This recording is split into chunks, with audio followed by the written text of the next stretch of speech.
Supreme court ने interim relief दिया। हमारी पार्टी का और all India Muslim personal law board का ये स्टैंड रहा है कि ये पूरा कानून काला कानून है, ये अनकॉन्स्टिट्यूशनल है। इसलिए अनकॉन्स्टिट्यूशनल है ये कि फंडामेंटल राइट्स को वायलेट करता है, चाहे आर्टिकल 14 हो, 15 हो, 25 और 26 और 29 हो। तो ये जो इंटरिम ऑर्डर है, इससे हटकर हम इसको कॉशियसली देखते हैं। क्यों देखते हैं? क्योंकि इसमें करीब 45-48 अमेंडमेंट्स हैं। एक अमेंडमेंट ऐसा है कि अभी जब हम बात कर रहे हैं, लिमिटेशन एक्ट अप्लाई हो रहा है, तो जितने लोग लैंड ग्रैबर्स हैं या एंक्रोचर्स हैं वो मालिक बन रहे हैं। और फिर वफ इवैक्यू प्रॉपर्टीज जो है वो खास तौर से देश में पूरी जगह पर और पंजाब हरियाणा में बहुत है, वो अब गवर्नमेंट कस्टोडियन में चले जाएंगे, तो वक्फ बोर्ड से हम उसको लूज कर रहे हैं।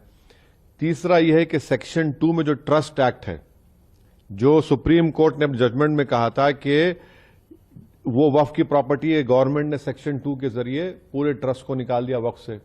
और इसका पहला फायदा होगा देश के सबसे बड़े दौलतमंद आदमी को, जिसने खोजा ऑर्फनेज पर अपना घर तामीर किया था, जिसका केस अभी सुप्रीम कोर्ट से है। तो सेक्शन 2 से उसको फायदा होगा। पूरे जो वक्फ जो ट्रस्ट है उसको ट्रस्ट है बोल के वक्फ से निकल जाएंगे। चौथा यह है कि ये 5 साल का प्रोविजन है। कौन तय करेगा कि 5 साल से प्रैक्टिसिंग मुसलमान है? और अगर कोई महिला होगी तो उसका कौन तय करेगा? और जब वो 5 साल तक मुसलमान के वक्फ को नहीं दे सकेगी, दूसरे धर्म को दे सकेगी, तो ये तो नुकसानदेह है। फिर गवर्नमेंट ऑफ इंडिया ऐसे रूल्स बनाएगी जिससे वक्फ कमजोर होगा, वो फेडरलिज्म का भी वायलेशन होगा।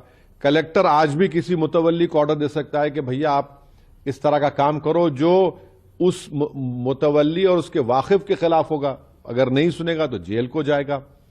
तो इसमें ऐसे कई प्रोविजंस है, सेक्शंस हैं जो वक्फ बोर्ड को खत्म कर रहे हैं। तो एक लीगल बैटल तो हमारी कंटिन्यू रहेगी, हमारा प्रोटेस्ट भी कंटिन्यू रहेगा, क्योंकि सवाल सिर्फ पूरे लॉ के खिलाफ हम लोग हैं जो अनकॉन्स्टिट्यूशनल है और ब्लैक लॉ है, जो वक्फ को बचाने के लिए नहीं लाया गया है, जो वक्फ को लूटने के लिए, वक्फ को बर्बाद करने के लिए, छीनने के लिए लाया गया है। माननीय उच्चतम न्यायालय ने यह भी कहा कि ज्यादा पिटिशंस आई हैं उनको कहीं ना कहीं वो एक तरीके से दिखाई देती हैं, एक ही बात पिटिशन में आती है। तो कुछ पिटिशंस को सुनने की बात कही गई है। 5 ठीक है, सुप्रीम कोर्ट ने कहा है 5 पिटिशन सुनी जाएंगी, बहुत अच्छा है।